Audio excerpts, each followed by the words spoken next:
Emmanuel Macron, comparé à un boa séducteur.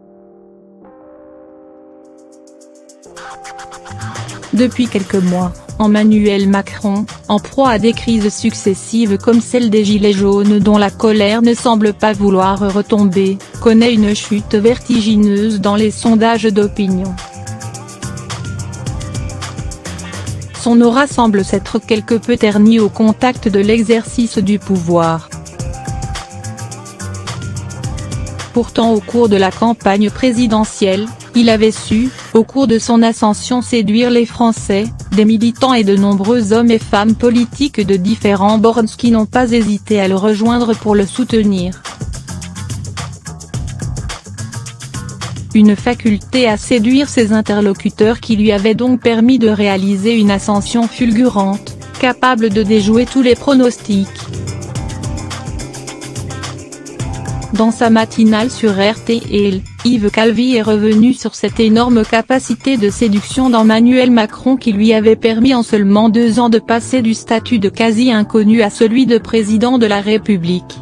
Il sait pratiquer un art de la séduction assez exceptionnel auquel peu résistent.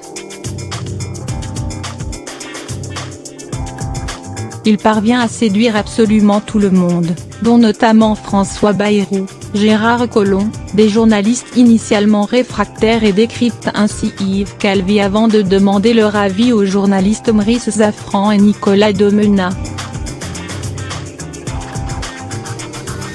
C'est un intellectuel et c'est un physique qui se donne toujours pour défi de rallier à sa cause les gens les plus réfractaires, raconte ainsi Maurice Zafran au micro de RTL.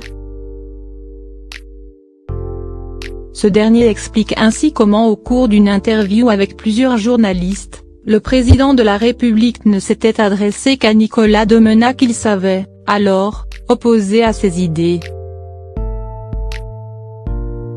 Son but était donc de le déstabiliser et de le convaincre.